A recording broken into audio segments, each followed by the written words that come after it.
Hello and welcome to Underdogs, Bootstrappers, and Game Changers. This is for those of you that are starting with nothing and using business to change their stars. Motivating people who disrupted industry standards. This is the real side of business. This isn't Shark Tank. My aim with this podcast is to take away some of the imaginary roadblocks that are out there. I want to help more underdogs because underdogs are truly who change the world. This is part of our Content for Good initiative. All the proceeds from the monetization of this podcast will go to charitable causes. It's for the person that wants it. All right, everybody, and welcome to another episode of Underdogs, Bootstrappers, and Game Changers. What's funny is I always have to double check the order of that. Number 5, and as usual, I've been out there in the world looking for amazing people to talk to so you can get some value as an underdog, a bootstrapper, or a game changer, and then proceed on your journey. I've got a great guest today, James L. Bond, and I'm sure he's heard that one before. And he's got a wonderful book called Brain Glue. Also was in behavioral management for a long time, worked with the SBA, and then he was his own advertising company for a long time. We've already had a slight chance about to talk about sales, and I couldn't agree more with what he had to say. I am so happy to have you here. He's got a couple stories to tell today that I was like, man, I got to hear these stories. So I figured you should too. Welcome, James. Thanks for being on here. Oh, Tyler, thank you for having me. You rock, and I'm just so delighted. Underdogs, bootstrappers, game changers. Are you kidding? We need to inspire you guys. Absolutely. Yeah, I mean, I came to this like kind of hippie hypothesis that if we can get more underdogs into success, then they're the ones that help change the world. Absolutely. Let's dive right into it. Tell me your favorite underdog success story. Well, it still comes to, I was in business with my brother. I actually started an ad agency in Montreal. I live in Southern California. I've lived here for 37 years. The reason I know that is, and I remember that, is because we have a son and 3 daughters, and we named our middle daughter, we gave her the initials LA. So we always go like, how old's Lauren? Okay, that's how long we've been in Southern California. So we liked Steely Dan, by the way. So we named her Asia, AJA, which is Steely Dan song and album. And 2 years ago, she was talking to me and she said, I love the name Asia. Everybody loves it. Why do you name me Asia? And I said, well, because of Steely Dan. She listened to it and said, oh, I don't like that. I was like, sorry. As parents, but she did, eventually started working on her, she loved it. I said, no, but we picked it because it's creative. They're so creative and we love creativity. So that's why we gave you this name. Yeah. She really appreciated it. No kidding. But I started an ad agency and I was in business with my brother for a period of time. And it was really, I love my brother dearly, my middle brother, John. But family and business doesn't always mix. Yeah. And it pissed me off that he could sell me better than I could sell me. I hated selling. I'm a technical guy.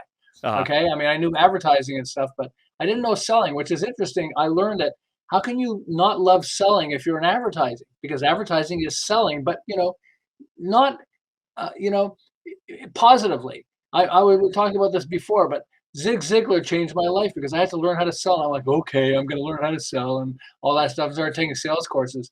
But I was in workshops by Zig Ziglar. He was fabulous. And he said something that changed my life. And he said, selling is just a transference of passion. And when I heard that, it was like, oh, he said, nobody has to teach you how to sell. I mean, there are tools and there are ways to help you to overcome, to get somebody to open up to you so at least you know what's going on.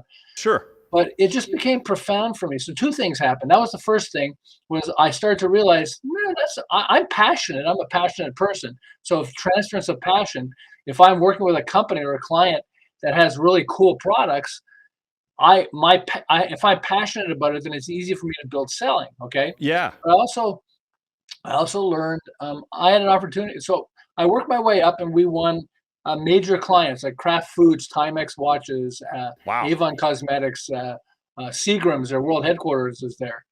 And it was really cool. But a couple of things happened. The first one was I learned that I hated selling initially. And my younger brother sat down with me. We went through this and he said, well, once you get them as a client, what are some of the questions you would ask them? And I came up with these 5 questions. What do you sell? To who? How is it used? What are you competing with? And why yours? Why should somebody choose yours instead of the alternatives? And it changed my life. And the reason it changed my life is I thought of myself as like a car salesman. I mean, I love car salesmen, but but I feel like, oh, I got to learn how to sell and persuade and all that stuff. No, by asking the questions up front, I became like a doctor, Yeah. saying, let's figure out what's going on with what you have. And then once we do that, I'll tell you and honestly tell you if I can or can't help you. I think I Yeah. have something that can help you. Sure. And it changed, it profoundly changed. I have this trick, okay? Not a trick, but a question is really powerful. I call it past, present, future. And it works this way. It works with advertising, but tons of people use it with other industries, okay? So when I would meet with a client, I would say, have you ever worked with an advertising agency before? And whether they say yes or no, they might say, no, we do all the advertising ourselves. Okay, that's fine. What works for you? What's worked for you and what hasn't worked for you? And they start explaining stuff, well, we do this and this, but we're not sure about all the channels or whatever else they would say, okay? Then we say, okay, well, are you using one now? Are you working with an ad agency now, or are you doing it on your own? He said, well, they're doing it on my own, or I'm using an ad agency. Well, what's working for you and what's not working for you? Yeah. And then we go into the future, like what would be the ideal situation for you? And by doing that, it helped me understand what they were, what was important for them. And I suddenly become like a doctor saying, well, oh, that's interesting. I think we have something that could really help you with that, blah, blah, blah. And it Sure. became more fun because now I always felt like I was on the spot. Okay, I'm with a prospect. I got to show them all my work and everything else. And hopefully something will resonate. How I won Seagrams is a good example. Okay. Because Seagrams is one of the first companies I started applying these questions on. And the buyer from Seagrams is telling me, so we spend like $50,000 to $100,000 easily on the bottles and the labels that we have. Because if we have an old bottle, we want to make it look old, but we also want to make it like interesting enough that somebody's going to buy the product. And Yeah. so the glass, the shape of the bottle, and everything else is really important. Well, in the olden days, I would have gone through all my samples of my portfolio, and hopefully something would stick. Instead, I went, oh, and I remember 2 catalogs for a lamp manufacturer. They had all kinds of plastic and glass lamps and things like that. Really cool stuff. But you have to know how to work with glass and plastic because it's tricky. You got to show Sure. texture, and sometimes if it's translucent, you got to show that. And so I just pulled out a sample from what we did. And I said, well, this was important to us. Look, I wanted to make sure that the texture of it and the translucence of it showed through and everything else. He said, oh, we got to work with you guys. You guys know what you're doing. In the past, I would have shown like 20 samples or more. Here I showed 1 sample and we won Seagrams. Yeah. And it's because I connected with him, and it was fun because I shared his passion. I went like, yeah, I love glass and plastic. He started showing me some of the bottles they have. And it was like, yeah, wow, yeah, he saw my passion for what was important for him also. There's Once I learned stuff like that, it changed my life. You have so many good points that you just ran across right there. And I want to make sure everybody caught them. Number one, it's like we're in business, right? As small business people, why would we choose anything else than a product of passion, right? You can have passion for something and make money off of it. I'm like you. I can find passion in things like glass bottles. We did a lot of like manufacturing and stuff over the years. I could find passion in these things. And then when you agree on that, and you ask the right questions, you become a consultant, right? You don't become a salesman anymore. And I'm with you on the car industry. The car industry is actually an amazing way to learn sales. And there is some amazing, good-hearted salespeople out there too. I know we give the car salesman label, but there's no harder sales in my mind than the car business. And it's a great way to actually learn it. And you can be a diamond in the rough if you're carrying compassion and you get to all the questions that, you're talking about. And the best car salespeople don't just sell a car, but hook the person that they want to come back every time and they want to refer other people to you because you're so easy to work with. And that's why, if some guy sell a car really fast, that's a crappy salesperson. He might sell a car here and there or whatever, maybe sell a bunch of cars, but nobody's going to come back. What you want to create a relationship so they go, oh, you understand what's important to us. And yeah, we definitely, hey, Joe, you want to buy a car? You got to buy it from the guy that we work with. He is so incredible, or she is so incredible. And I think when you understand that, it's about relationship building for most businesses.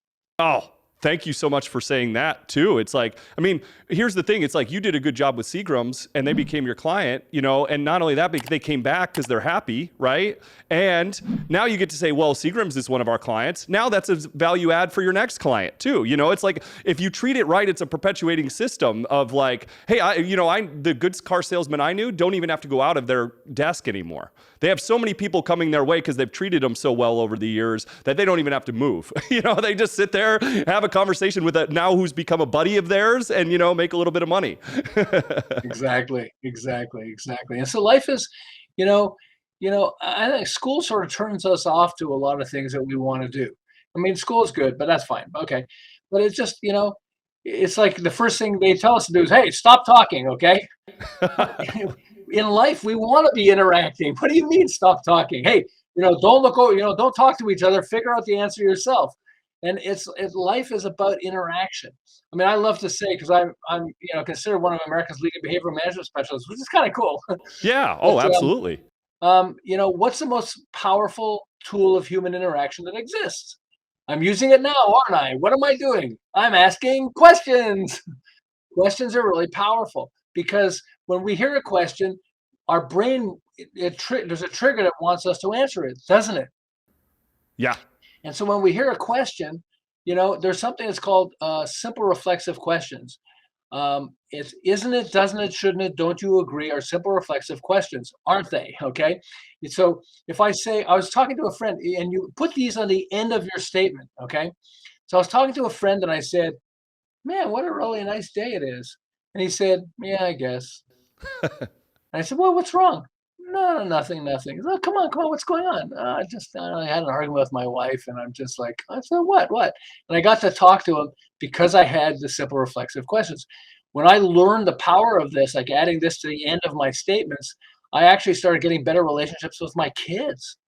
I was talking to our middle daughter, LA, and I was talking to her, and then she goes like, yeah, okay. So what's wrong? I said, well, I'm a consultant. I've been a consultant for a lot of my life. Okay. And so she says, you always are giving me advice and you're never just listening.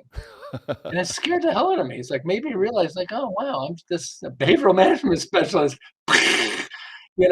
I'm supposed to be, she says, yeah, you just, whenever you talk to me, if I start telling you something that's going on, you stop me and you say, well, I think you should do this and this and this. You're basically saying you're stupid and daddy's smart. So you need to listen to daddy, instead of realizing I know how to solve problems, dad. I mean, do you understand that?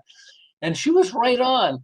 But because I had the power of simple reflexive questions, I was able to hear the change in the tone of her voice.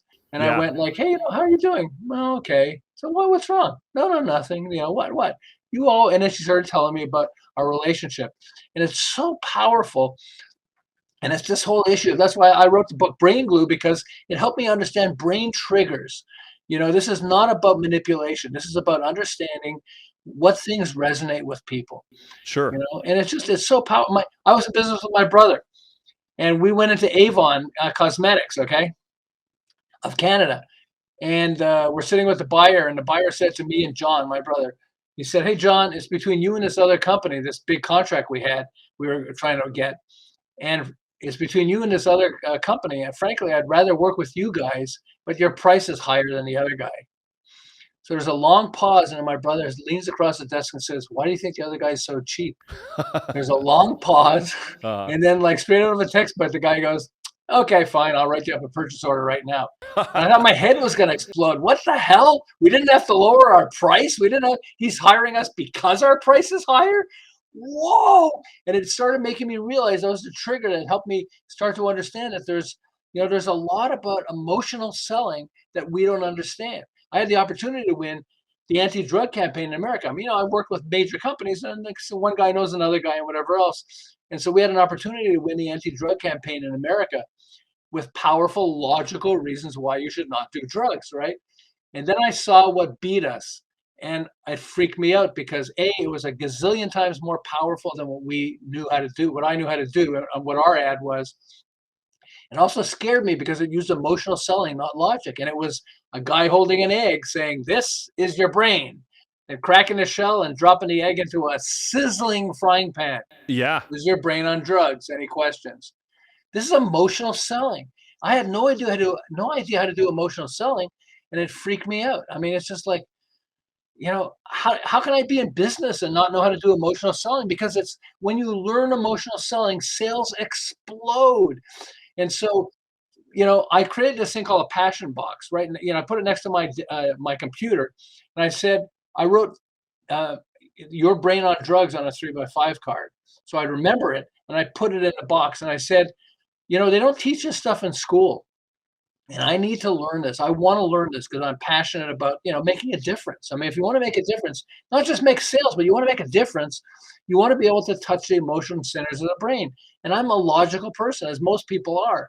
And so I wanted to figure out, how does emotion work? And so about 10 years later, I moved to Southern California. We moved to Southern California, and I met John Gray. And John Gray wrote the book, Men, Women, and Relationship, which is one of the most incredible relationship books ever. But it only sold a few thousand copies, and he was struggling. And so he got frustrated, and he changed the name. He decided to change the name to Men Are From Mars, Women Are From Venus. And then he tweaked the content just a little so it was consistent with the title, so it would refer to it throughout the book. But it's the same basic book. Yeah. And guess what happened? His sales exploded overnight. 500,000 people bought his book, then 1 million, then 5 million. In my book, I say 10 million people bought his book. And I know Steve Harrison, who helped him with marketing. And Steve said, "No, you're wrong." And I thought, like, "Ooh, was I too high?" He said, no. He's sold over 50 million books already. All because he changed the name, the title. And it blew my mind. And so I'm writing Men Are From Mars on a 3x5 card, and I was going to put it in my box. And I said, wait a second, this is a metaphor. Men aren't really from Mars. Okay. I mean, Yeah. some people might think we are, but it made me realize, wait a second, is metaphors the secret to emotional selling? This is your brain on drugs is a metaphor, because it's not a brain, it's an egg. Okay. And, so Shark Tank is not a tank full of sharks. You show up and, you have to swim through all these sharks. No, it feels like you're on a shark in a Shark Tank, but it's not, and it's called, I forget what it's called, something else in Canada. That's where it started originally. Something investors dragons or something, right? Yeah. But Shark Tank is much more powerful because it's a metaphor. But when I dumped the passion box on my bed to see if metaphors is the only thing, and I realized that metaphors is one of 14 brain triggers at the heart of emotional selling. And when we use a brain trigger, sales explode. And I'll give you a few examples. So there's a mom in Utah and her son who have no business experience, but she invented this product, which I'll explain in a second, and sales exploded to over $100 million in less than 2 years, and they have no business experience. All of us guys, you have business experience, you don't know this, you have a disadvantage. They have no business experience, and they've made $100 million. That's pretty good. No kidding. Absolutely. There's a woman, a stay-at-home mom. A lot of people spend money on social media advertising, right? How about this one? She spent zero on social media advertising.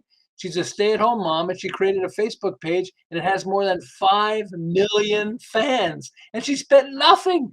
In fact, I'll tell you how that works, okay? Or this guy who had no money, and he borrowed some money from his dad to start a business, but he figured out this one word that was so powerful that he became a billionaire, okay? A billionaire. I'm telling you, I got to tell you, these stories are great, but it's just because so everybody understand, like, if you have an idea, let me give you the Utah mom and her son, okay? She's sitting in the bathroom on the toilet, okay? And it's a great place to learn and come up with ideas. But she's sitting in the bathroom on the toilet, and she realizes you got to raise your feet like about 6 inches off the ground to get the right shape of your body. I don't want to get too much into that. Yeah. But apparently, if you have the right shape of your body by raising your feet a little bit, it's easier to go to the bathroom. Oh, you're lovely. So she was going to call the product the toilet stool. You think she would sell a lot if it was called toilet stool? They knew, nah, that's not a good name, toilet stool. My wife says she should have called it the stool. I don't think that would have worked either. But they were thinking about it. They said, well, so what are some other names for toilet? Start looking for similes or other names for a product that you have. She went through and she said, oh, potty. Okay, it's a potty. So what are we doing? We're squatting. She started thinking about the word squat. Why don't I call it the Squatty potty? the name Squatty Potty made it explode. People went like, they finally even got on Shark Tank, and the investors stood in line to invest with her because the name triggered with them. Yeah. It went like, hey, that's the Squatty Potty. That's really cool. All of this is a stupid little stool. I mean, I shouldn't say stupid, but I mean, you can take a trash can and put your feet on it, and yet they sold more than $100 million worth of product because they came up with a name that resonates, that clicks in the brain, and people go, Squatty Potty. Oh, that's cool. I got to get one of those. Yeah. Okay. And it explains this. So how about the mom? Okay. Here's a stay-at-home mom, and she wanted to create a Facebook page. And so she's thinking, okay, I want to attract other moms, but everybody, so they understand what a mom goes through. So mommy needs time to herself. Mommy needs a rest. Oh, I know what mommy needs. Mommy needs vodka. She created the page. Mommy needs vodka. Okay. So, and how did I become a fan? It's just like other 5 million people. So I'm looking. She has good posts, but a lot of people have good posts out there and still don't have a lot of fans. You struggle because how do you get people to your site?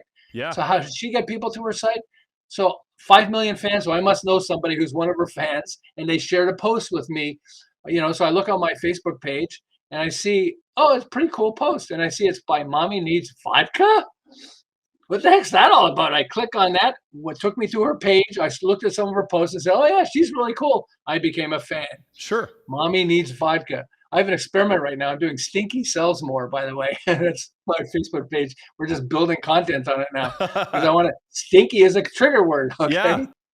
But so talk about trigger words. Okay. So how about the guy, the kid who dropped out of high school, started a magazine, a little magazine, and eventually started a record company and became a billionaire. Yeah. He became a billionaire because of one term. So I love saying this. What do Richard Branson and olive oil have in common? Virgin. Yeah. Virgin olive oil and originally Virgin Records and Virgin, it's Virgin, it pops out of the brain. It's like, what? So when I think of like trigger words, which is one of the brain glue tools, think of the word dirty. Okay. So would you name your business Dirty?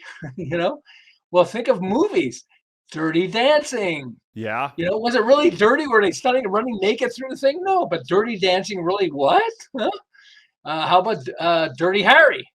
Yeah. I mean, Clint Eastwood's movies, Dirty Harry, I mean, he wasn't really dirty. I mean, but okay, I'm old enough to remember the Dirty Dozen. There's Dirty Rotten Scoundrels, so I was trying to get major magazines, the writers of major magazines, like, New York Times, Wall Street Journal, stuff like that, to review my book. And so I figured these guys must get a gazillion emails. So I decided to add the word dirty. I was my dirty week. Okay. I was into dirty. Okay. So the headline of the email was "The Dirty Truth About an Article You Wrote." Oh, I sent this out to about 26 writers. And within 24 hours, 2 of them responded immediately and said, okay, you got me. Okay. I want to see your book. I'm curious. Okay. All because I used the trigger word. And so when we start to understand the power of some of these tools, it blows people's mind. I mean, how about if the glove don't fit, you must have quit. Yeah. Oh, yeah. Okay. Yep. O.J. Simpson and Johnny Cochran. Johnny Cochran was smart, and he recognized, if I say, hey, look, if the glove doesn't fit my client, you have to find him not guilty. But doesn't resonate with the brain, but rhyme resonates with the brain. If the glove don't fit, you must have quit. I remember after the trial, 2 of the jurors were being asked questions, and one of them was responding while the other one was nodding her head in agreement. And the interviewer said, with all that evidence against OJ, why'd you find him not guilty? And without even hesitating, she said, we knew if the glove don't fit, you must have quit. The glove didn't fit. We had to acquit. Wild. Yeah. Emotion compared to all this logical evidence. Okay. But emotion wins out because it triggers the brain. And I love this thing. Go ahead. So how would Joe, in your opinion, let's say we have Joe out there and he's going to open his landscaping company. Like what should his mental dialogue, his social group be thinking about in regards to a name for that company, in your opinion? Okay. I got a few really good examples of that. Okay. So let me give you two examples, okay? First, I want to just get this guy's name because I want to make sure I get his name right. I forget his name, but I'll tell you how this works, okay? It's Schoenfeld. Okay. I was looking at this site that has a list of top workout guys, Yeah. and it has joejohnson.com, maryhudson.com, and everything else. But the top guy is this guy, Schoenfeld. I forget what his first name is. And his is lookgreatnaked.com. Yep. Okay. Lookgreatnaked.com. Yeah. Okay. I mean, isn't that a better, that's because he's trying to sell the message instead of selling himself. Sure. Okay. And people look on that and they go, oh, wow. So I have these three guys. When I first discovered the power of Braingo, I didn't have the name yet, Yeah. but I understood the power of this thing. So I started applying it. I had these three guys who were in construction. Okay. Well, after 10 years, had 2 million in sales. It's not bad, 2 million in sales. Sure. In 1 year, I took them to 10 million of sales. And then 2 years later, they reached 32 million of sales. So what did I do? Yeah, by the way, I took them from 2 to 10 million in 1 year, and they razzed me. They said, hey, Bond, it was supposed to be 12 million, their goal. I said, shut up. They bought each other the biggest BMW, they're Beamer lovers, They each bought because they had so much cash coming in. They couldn't believe how much cash was coming in. Sure. And so what did I do? So I said, let me work a whiteboard. I love whiteboards. It was funny, by the way. Just let me do this. Yeah. I said, I'm going to work with you guys, but I need a whiteboard. And so one of the partners said, yeah, and when you're done, you can take the whiteboard with you because we don't use whiteboards. Ha ha. The second week that I came in there, there's all this stuff written on the whiteboard. Yeah. So I like torturing people, so I pull an eraser to erase it. It was before a camera on the phone, okay? He goes, no, don't erase it yet. I said, okay, well, I thought you guys don't need whiteboard. He said, I got to tell you what happened. I have all these subcontractors that at a table, and I'm asking them, so what are you going to do? What are you going to do? And they're making promises. Yeah. And I figured, well, this is great. Why don't I write them down on a whiteboard? Because you got your whiteboard here. I started writing them down, and guess what happened? I never saw this before. Every guy that I started writing what he said his promise was going to be of what he was going to do, the guy was desperately searching for a pen and paper so he could write it down. Yeah. Okay. Yeah. Because they didn't realize I'm writing it down, so they're going to be held accountable to it. Yeah. So he said, no, that whiteboard thing is great. I said, oh, so I don't get to take it home? He said, no. But I said, so here's what I did. Okay. I said, let's make a shopping list of all the clients you've got over the past 10 years. Okay. The types of clients you've had. So we wrote down the list and everything else. It took about an hour, oh, what? We forgot about this guy, whatever else. Okay. And then I said, let's play a game. Let's pick one client, one type of client that you're going to go after, and you're going to say no to everybody else. And they said, well, no, we don't want to say no to anyone. I said, I got that, but we're playing a game. Let's figure this out. If you had to choose just one category you're going to go after, what would it be? It took them a while, and they finally said fire restoration for insurance companies. I don't know what that is. I don't really know the insurance, the construction industry, but they started explaining it's a client, an insurance company that has a client that has a fire. They would bring us in, and we had 3 examples that we did it. One insurance company had 2 clients that we work with, and one had 1. So we've done it 3 times, but it was really easy because they said it's really cool because you go in and the first thing you do is you check the frame of the building. If the frame is damaged, you got to tear down the whole building. But if it's not damaged, then what you do is you want to put it up, make sure it's not going to catch fire again and all that stuff, okay, and fix it. And they said, well, we'd love to work on fire restoration for insurance companies. So I was thinking about it, and I said, so what's the first word that comes to the client's mind before they call you? Fire, right? Hey, I got Joe Johnson just called, and they've got their house had a fire. Yeah. So why don't we call ourselves the fire extinguisher for insurance companies? And we'll get FireX as the website, okay? What do you think happened? Well, I went with them on the first 2 prospects. We're talking about what we do. We said, just think of us as the fire extinguisher for you guys. Yeah. And of course, the clients would laugh. Oh, okay. We don't put out the fire, but we fix it after the fire is there. That became the trigger that took them from 2 to 10 million in sales in 1 year. Wow. Because clients laughed, but they would call. Yeah. They go, okay, Joe Johnson had a fire in his house. Okay, so we got to send somebody out. Oh, I got to send my fire extinguisher out too. They'll do an analysis and, hey, firex.com, you guys, you ready? I got a client for you.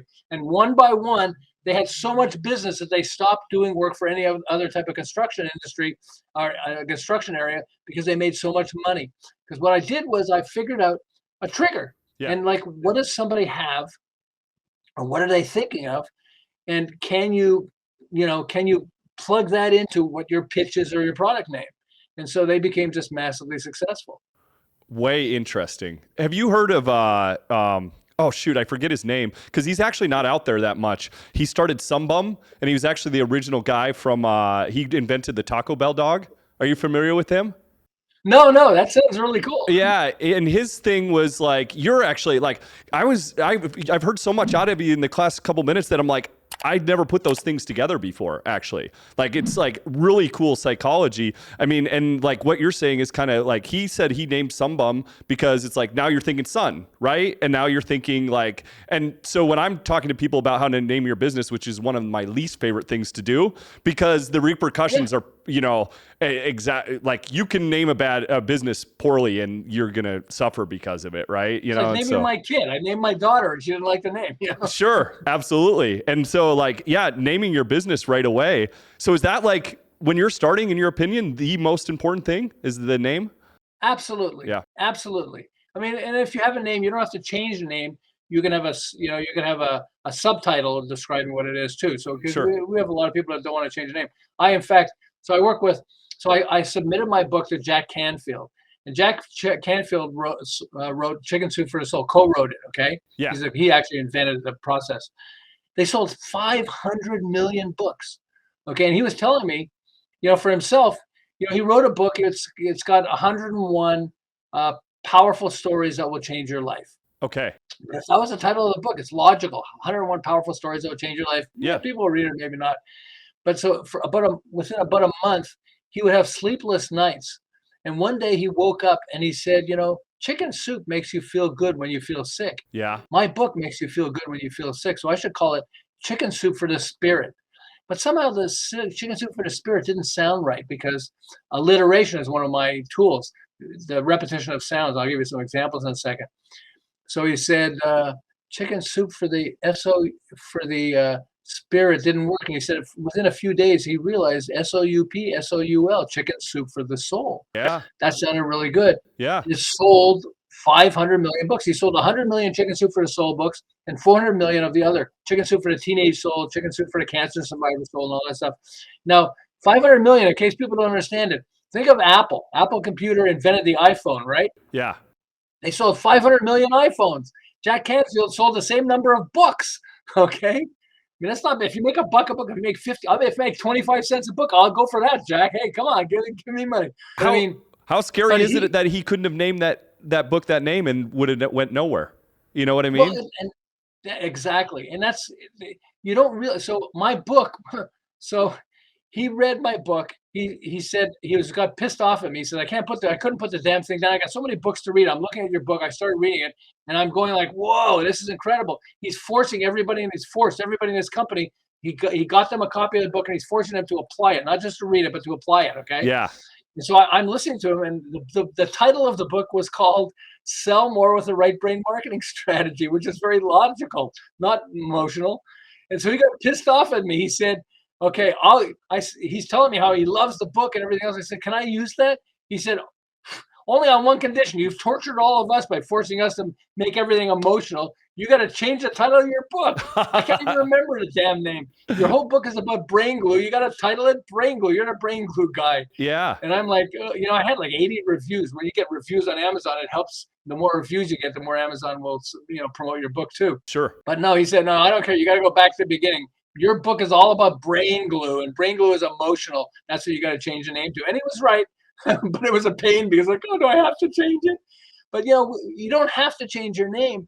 But I'm telling you that. So how do you like this? Okay, how would you like to invent a product that's incredible, and somebody you hate, your biggest competitor, steals the idea from you and makes so much money that you end up stopping to sell the product because you can't even make a living on that product? How would you like to do that? Okay. So let me give you a great example. Yeah.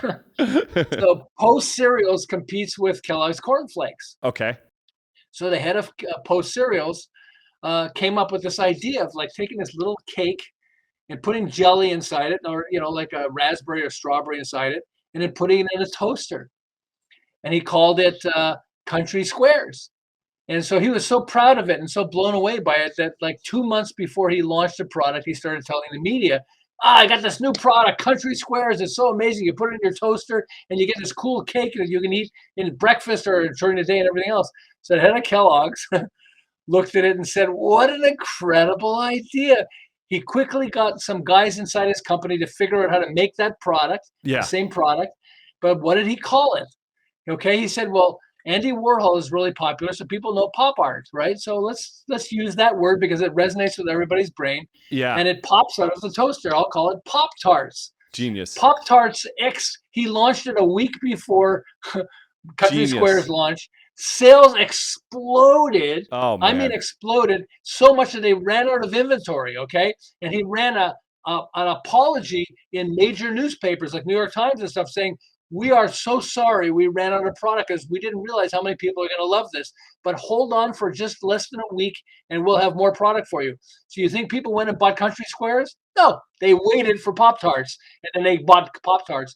And Country Squares sold so few, they went out of business. They stopped selling their product. Wow. All because they didn't know how to do this. I'm telling you, this is so powerful that, you know, how many, if you have a crappy product, just don't even think of my book, go away, okay? But if you have a good product and you're passionate about what you have, you want to transfer that passion. Wouldn't it be great? You know, don't struggle. You don't have to struggle if you can explain it or name it in such a way that people go, oh, that's cool. You know, and I think of it this way. When you leave your home, you're driving down the street and you're passing all these homes or apartments, okay, wherever you live. You don't look at it everyone. Oh, look at that guy's house. Oh, look at that guy's house. You don't look at them because you drive past it every day, and it's like, okay, I got to get from my home to this place. Okay. Yeah. One day you're driving down the street and you see flames that are coming out of one of your neighbor's windows. Are you going to go, oh, nothing? Or are you going to go, oh, his house is on fire. Does he know it? Is it going to burn down my house? A trigger went off. Okay. A trigger went off. And that's what you need with your product or idea, because people see ad, product. And then they suddenly go, you want them to go, huh? What's that? Men are from Mars, women are from Venus? You know, Pop-Tarts? What? What's that? That sounds really cool. Yeah. You want to grab their attention. And when you do that, you have a much better chance of, you know, selling your products and ideas. Oh, it's such a, so I wrote a book. I'm too afraid to release it at this point, but I have a whole chapter. It's basically a step-by-step process on how to open a small business for underdogs. And I have a whole chapter on naming, you know? And so I pulled as much out there in the world because it's one of my least favorite things because of what I told you. It's so impactful to your business. And you know, like you've given me so much, I hate it even more now, but now I love the thought that you could have the magic one, right? So yeah. Like, and I didn't expect to go, so we're going to have to do another podcast at some point, but naming is so important. So I want to stay on it. Like if you're storyboarding it, you know, like what's the best way for like a bootstrapping team to be like, plug into the right, would you whiteboard all this and be like, okay, let's look at these names. And then like, would you then pull an audience or like what would be your process in this? I would love to hear it. Here's how you do it. So you're logical. So don't turn off the logic. Let's get the logic out of your system. Yeah. So come up with first a clear description of what your product is or does, like Squatty Potty, okay? Yep. Like the toilet stool. Yeah. Okay. Come up with the logical names that you think would be good. Okay. Then what you do is find analogies or similes, okay? Well, find other words for it. So like Squatty Potty, it was toilet stool. Okay, so what's another word for toilet? No, we didn't think Squatty Potty. Well, that's really good, but it works in industrial things too. How about porta potty? Yeah. Okay. How about JB Weld is considered the strongest welding glue that you have. And yet they're second in command or third to guess what? Gorilla Glue. Yeah. Wow. Okay, Gorilla Glue is, you know, it might not be as strong as JB Weld. Yeah. But it's the name. Yeah. But so the first thing you want to do is you want to think of, you know, synonyms for your product. So it's a monkey wrench. Okay. So monkey wrench, it's pliers, list all the names you could think of. Then look for synonyms for those. Okay. What are other words that I can use? Like, you know, toilet stool was toilet. Potty. Yeah. Okay. Think of an analogy or metaphor. I'll give you a great metaphor. Okay. So this guy, Paul Tran, invented an electric razor for man's private areas. Okay. Yeah. Okay. Don't want to get too much into that. Yeah. But so what's it like? So he's thinking of a name, and he came up with the lawnmower. Okay, he even changed the name of his company to Manscaped. We're manscaping a land with the man with the lawnmower. Yeah. If I bought a lawnmower, okay, I wouldn't share it with other guys. Let's start there, okay? Yeah. But I would share the story, so I could see telling my friends, "Hey, I just bought a lawnmower. What? You have to mow your lawn? No, no, no. It mows my private lawn. It's my private areas." Yeah. They'd start laughing and sharing the idea with other people. Okay, so metaphors or analogies are really good. It's just like, and be as crazy as possible. Come up with the craziest idea. It's like a naked man running naked through my backyard. I mean, have fun with it. Yeah. Because when you have fun with it, I mean, whoever thought that he must have laughed like crazy? Can you call it the lawnmower? That was really funny. Sure. And then he had the guts to say, you know what? Maybe I'll name the product the lawnmower. I mean, sometimes you have to have guts to do that. He's made like a gazillion. He's made over $100 million. Big companies are trying to buy him out, and he goes, "No, I can make more money." So you haven't offered me enough money yet. I think like Braun and all these shaver companies are trying to buy him out. And it's all the power of a name. If he called it the man's, I don't know what you start with the simple things, the man's electric razor. I don't know what you call it. But what's it like? And when you think of what your product is like, you can have lots of fun and also have lots of success because you come up with something that's emotionally powerful. And I think here's the thing. We get in business because we're passionate. Yeah. If you're not passionate, you shouldn't be in business, okay? Agree for 100%. what you're selling, okay? You may not like all the things you have to do and your books and records and all that stuff, You may end up doing a bunch of things you don't like to do, but you have to ultimately be passionate about what you're doing, what you're offering, okay? But then school has taught us to be logical. Logic is how you sell, which is not true, okay? So you have to be logical. That's why I like math. 1 + 1 = 2. I love saying they have an ad for Durex condoms. 1 + 1 = 3. Okay. I mean, yes, I got that. Okay. I never even heard that one. Yeah. When does 1 + 1 not equal 1? You have a flock of birds, another flock of birds. Put them together, you just have a bigger flock of birds. Yeah. But we're taught logic. But you want to communicate emotionally. You want to trigger the emotion parts of the brain. And so if I'm passionate, I created this tool because I think it's going to make a difference in people's lives. Yeah. And I call it the Squatty Potty. Now it's fun to sell. Sure. Because people will relate to the Squatty Potty. Oh, okay. I got it, And it's just, and so that's, start with logic. Get the logic out of your system and write them down on a whiteboard. Whiteboards are great for us. By the way, if you don't have a whiteboard, use a mirror, and you can use whiteboard pens and erase it off mirrors. Okay. Yeah. A lot of people don't know that, but yeah, it's just, or a window, but just write down everything, get it out of your system, and then start thinking of what rhymes with, what are some of the other words I can use to describe this? What's an analogy or metaphor? It's just like, and be as crazy as possible, and then use alliteration. Like, like Coca-Cola, Best Buy, PayPal, TikTok. You think it's a coincidence they use a repeating sound? If TikTok was called the Chinese social media platform, you think they would be as successful as TikTok? Probably not. It's just, these are, a lot of people say, well, those are rich people, No, a lot of them started, now TikTok has started with a lot of money, but a lot of them started with almost no money. Rocky Road ice cream. Yeah. You open it up and it's got rocks inside it. Yeah. No. It's got nuts and marshmallows and chocolate ice cream. But it's like, they're using a metaphor, but they're also using the alliteration. Rocky Road is like a rock, at Rocky Road, it's a repeating sound, and it works. So yeah, it's fun when you start people, and it's easier than most people realize, because if you're a logical person, you just go through the process, and once you go through it once or twice, you start realizing how much fun it is, and it helps you light the fire of desire in your body. I've got 2 terms, okay? Switch your pitch if you want to get rich, and brain glue lights the fire of desire in your buyer. Okay? Yeah.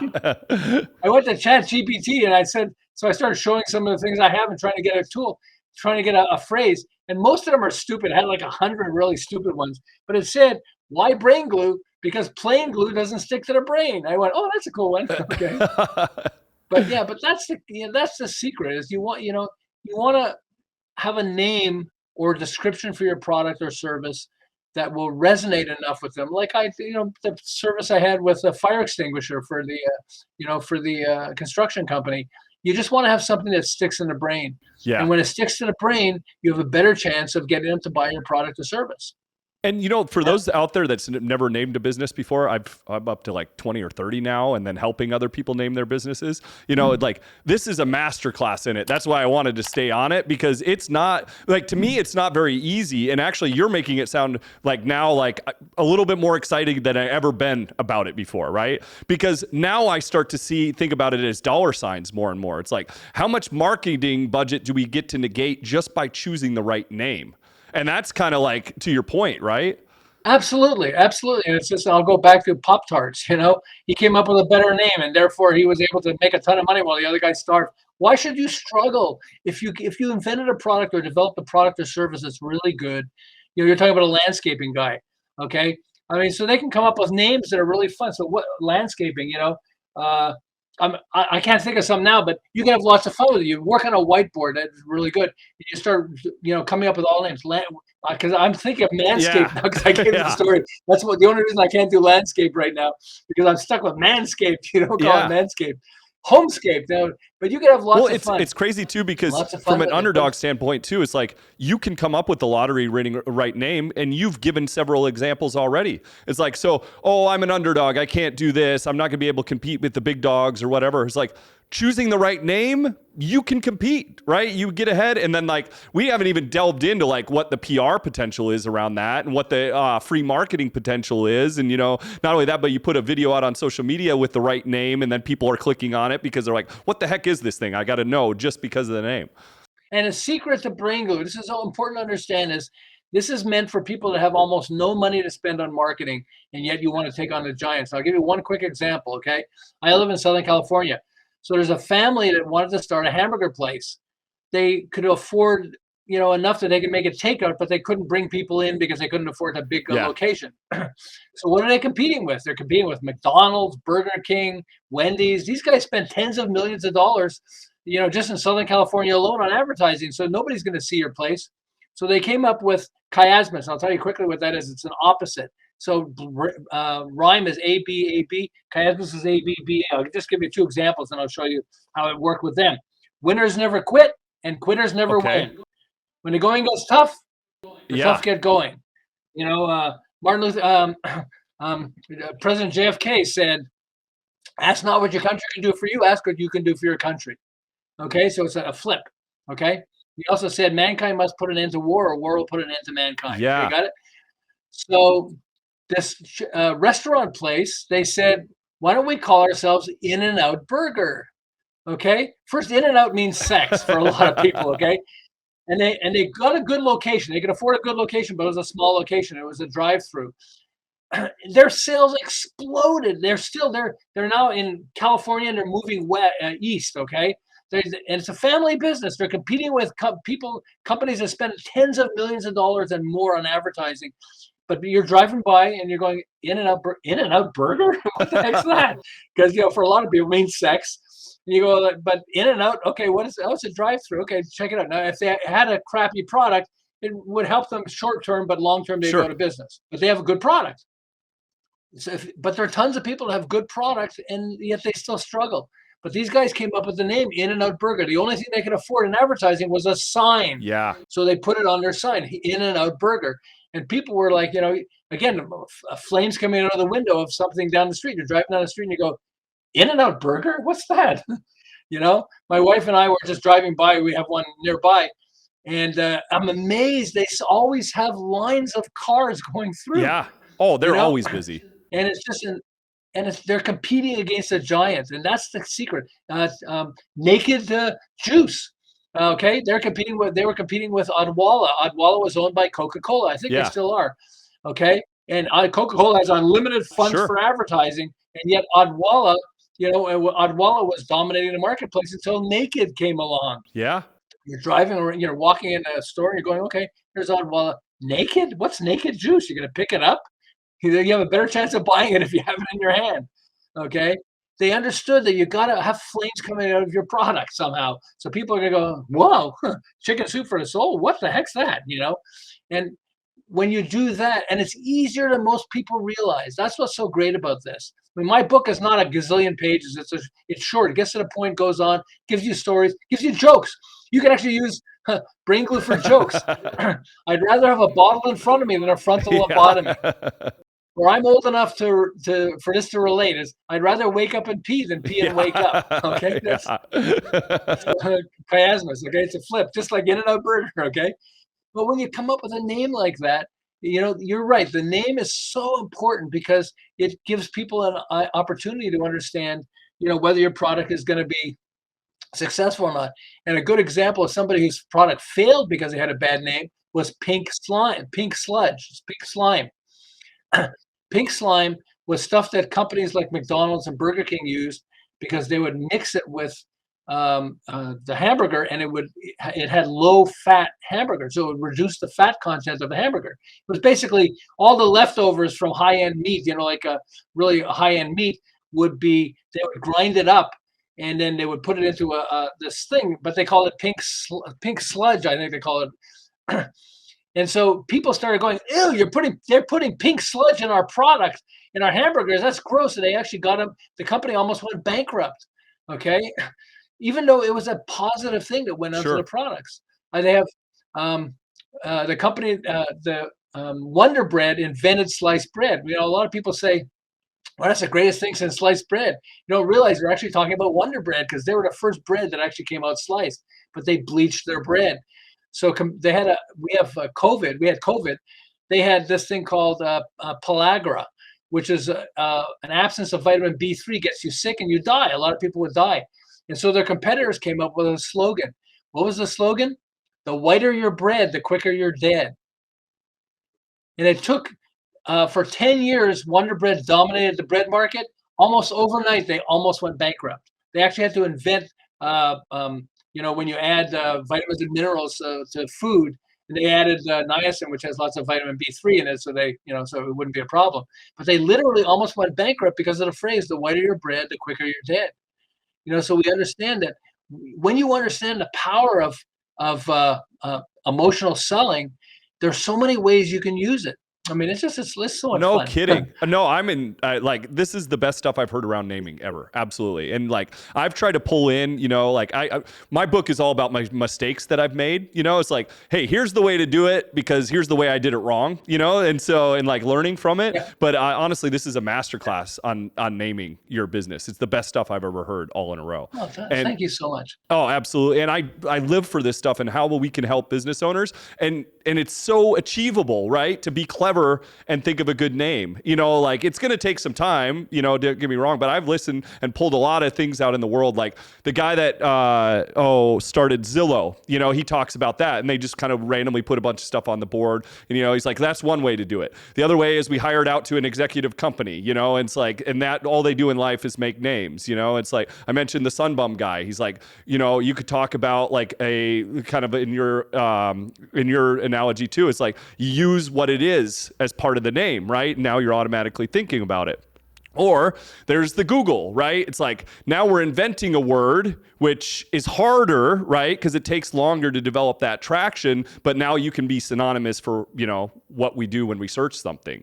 So these are the best things I've ever come up with until today. I wholeheartedly, you've got me bought hood, light, and sticker into that. And it's like, it's so simple, it's like, it's developed some emotion around your brand so other people can have emotion towards it. Can I tell you one last thing? Yeah. But it's important to note this, okay? Sure. So we look at a lot of companies and we think, wow, their name is really great or how they market is really great, but they spend a fortune, okay? And it's easy to get fooled. So let me give you an example of a lousy, an advertising campaign that everybody thinks is fabulous, but is actually terrible, okay? Are you ready for this? I'm ready. Got Milk. Okay. Okay, I have an article from Business Week about 10 years ago, and it's called Got Milked. Okay. After more than $385 million, sales still continue to decline. Okay, why? Because milk used to be delivered to our doorsteps. I mean, our grandparents' doorsteps. Okay, and it used to be because milk helps strengthen your bones and all that stuff because of calcium. But you can get calcium from spinach. I mean, there are a lot of things you can get calcium from, not just milk. But a lot of people have lactose intolerance, where if you drink milk, you still feel sick. And so I don't have lactose intolerance, but I sort of feel like maybe I could a little bit. So I limit myself as how much milk I drink. So if I have lactose intolerance or afraid of it, and they say got milk, I love the campaign. I've got the milk mustache. One of my kids had a milk mustache, a poster with a famous person on it she loved. Milk mustache and got milk campaign were fun, but they didn't sell milk. And so when we're coming up with a name, that's one thing that's very important, or a description. It's got to be something that resonates with the brain. It's Kia Cars had this one. They said, "I'll see you in a Kia." That doesn't tell me why I'd want a Kia car, And so we get fooled because we look at stuff like Got Milk and think, "Well, I got to come up with a campaign like that," without realizing that's not working. It didn't make it. They were struggling because fewer and fewer people were drinking milk. I mean, nobody. People still drink milk, but compared to how many people used to drink milk, they ran an advertising campaign to try to get more people to drink milk, and less people drank milk, not more, even though they loved the advertising campaign. And that's because we get fooled. We see McDonald's ads and we go, "Oh, wow, we got to copy McDonald's," when they've got almost $1 billion to spend on advertising. We don't. That's a wonderful point. And that's why we want to pick things where somebody who had no money and suddenly made a ton of money. Like In-N-Out Burgers and like you're saying, Squatty Potty and some of these things, because these guys, Jack Canfield, they say, well, he's rich, he sold 500 million books. He started out poor. They maxed out their credit cards. They had no money, and then suddenly they just got lucky and it transformed, and suddenly he started making a ton of money. I mean, that's what you want to look at, is who had almost no money and then came up with a blockbuster spending almost no money. And I go back to Mommy Needs Vodka. I mean, she spends zero and she's got more fans than most people have spent a fortune.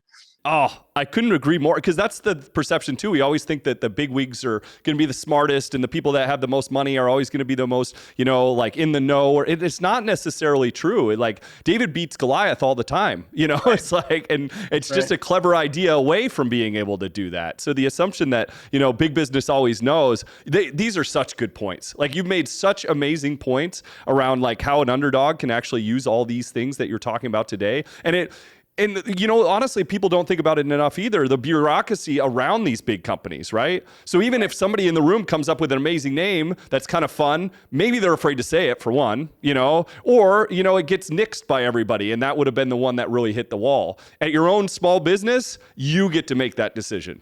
That's right. That's right. That's why $5 footlong exploded sales for Subway sandwiches, but that was developed by one of the franchises. And the headquarters didn't want to do it because they didn't come up with the idea. And so they fought it forever. And then suddenly so many of the franchises were coming up with $5 footlong that they finally said, okay, fine. And they started promoting it. But they didn't want to do it. I mean, McDonald's, the breakfast, the Egg McMuffins, wasn't invented by corporate. It was invented by this guy in Pasadena. One of the franchises, because he said nobody's coming here in breakfast time. He invented the Egg McMuffin. And that's why it's us guys and gals. We want to figure out stuff. You want to come up with a solution to something that's really valuable for people, but you also want to name it in such a way that people go like, that's cool. Yeah. I want to be part of that. And that's what underdogs, bootstrappers, and game changers. You don't have to have a lot of money, and that's the secret. You don't have to have a lot of money. You have to have creativity. Replace it. I work with Kraft Foods. They got money to throw on it. If it's a lousy product, they're still going to throw a ton of money on it until they finally decide we don't want to sell it anymore. We don't get that luxury, and so we don't have a lot of money. So we have to use creativity. And creativity, if you have a really great product or service, that's going to get you. The greatest products in the world are. I mean, Steve Jobs. That's why we love Steve Jobs. He didn't start rich. He invented stuff out of him and Wozniak's garage, and that's what's fun.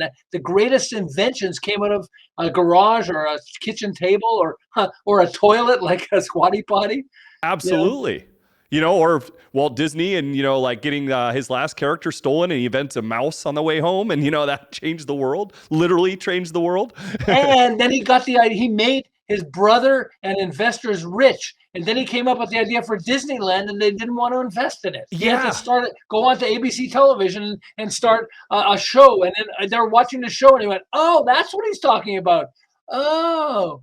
Yeah. Okay. Yeah. Even Disney couldn't sell his brother, who he made rich, and investors who he made rich. He couldn't sell on his idea. That was a blockbuster idea. That's why his story's so crazy to me, is because it's like, you finally make it, right? He finally makes it with the mouse, hits a home run after like being destitute, have all these failures, everything else.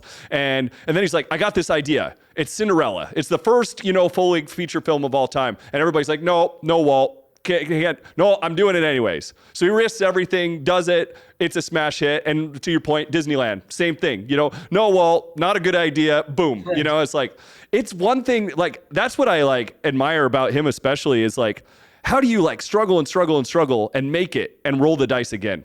Like, right. That is bravery. That is some entrepreneurial bravery. Yeah. And creativity. Yes. But a lot of people are creative and not brave. You got to be both. Yeah. Oh, this has just been like, I can't believe an hour is up already. Like, this is, James, This is some of the most amazing stuff I've heard around naming, emotion. Like, this is a wonderful tool and I was like, I dared hope a little bit, because of some of your stories, but then like this, folks, you're not going to quite understand this yet because you haven't been through 20 businesses and things by now, but right. Take every bit of advice James said today. Like, this is something you can have as an ace in your pocket to start your business, and start your business like with a bang, right? It's like, that's why it gives you more reasons than to be Joe's landscape business, right? It's like, Joe's landscape business is great. You're Joe, but think about creativity and how you can use some passion, like James is saying, and some emotion around that. I'm already like, man, I just started 4 companies in the last couple of months, and I'm like, I wish we would talk sooner. Like, I'd probably be renaming some of them. That's why Jack Canfield got pissed at me, because he said, Chicken Soup for the Soul is great, but I have all these other books and I could have used brain glue for them. Oh yeah. He's forcing his people. But yeah, it's easy. And it's easy and it's fun. It's a little work, but it's not as much work as you think. And then when you come up with something, suddenly it becomes fun. The selling part becomes fun, not just the creating part. And that's how you grow your business. I like to think of myself as a creature of growth. Sir, I've been doing this for quite a long time now, and I've been involved, like I said, with even naming and things like that quite a few times. And it's always been a dreaded thing. My business partner and I talk about it all the time. We always hate the naming part. It's like, but today you actually shifted my mind. It's like, let's start looking forward to the naming part. Let's see how creative we could possibly be, and let's try to hit that lottery winning name, right? Let's take a shot at that lottery winning name, because it could do that for you. And that's, you've provided so many examples along those lines, and along those lines of interdisciplinary thought. The great idea could come from anywhere. Like some of my favorite stuff today, you've hit amazingly. We're gonna have to have another discussion. I haven't read your book yet, but I promise you I'm going to. And like, I'm fascinated by it, and I'll probably, with your blessing, come out with a couple clips here and there around what I've learned from it. And so yeah, we should get you back sometime, because I feel like we got on name, which is so important. And I like I said, I see very little good information on naming a business out there. And like, I've been pulling from it. And that's why I want to stay on it today, but I think we got to talk again sometime, and we'll get on a different topic too. Thank you. Thank you so much. Well, you want to change the world. I want to change the world. Hopefully people will buy the book, but because it makes it easy. But whether you buy the book or not, you and I want to change the world. And, being an entrepreneur is the greatest thing in the world. Mankind has grown so much because of people that are entrepreneurs, in business. It's just, and so the more we can help you guys and gals out there, that's the greatest gift that we get, I think. Oh, thank you so much for saying that. I appreciate that more than you know. And you're right. It takes a village, and like, I'm glad to have a fellow kindred spirit, out there, trying to help these folks get out there and change the world, because business, there is no greater tool to do it, especially you underdogs come from, like systems that aren't great. Right. And you have a heart for those. So let's find you some success so you can change those things. Absolutely. Is there anything else you want to get out there in the world before we say goodbye today? No, if you guys want to check out the book, you can go to yesbrainglue.com, and it has, a bunch of stuff, and it has Jack Canfield talking. So he was really great. But no, just be, transfer your passion. Okay. If you're passionate about your product and service, communicate that. I'll go back to, I learned from Zig Ziglar, is selling is nothing more than transference of passion. And that changed my life, and I think it'll change your lives too. Be passionate and communicate that passion. And and have fun. I couldn't agree more with everything. Wonderful episode of Underdogs. Thanks for tuning in today. Check out James and his book, Brain Glue. I'm going to read it myself. I'll get back with some feedback on the things that I loved from it. And like I said, naming your business, I'm glad we got on this topic today because it's not the easiest thing in the world. And you can see, it's another thing that we can have as a tool for underdogs if we just think about it. Thanks, and we'll see you next time.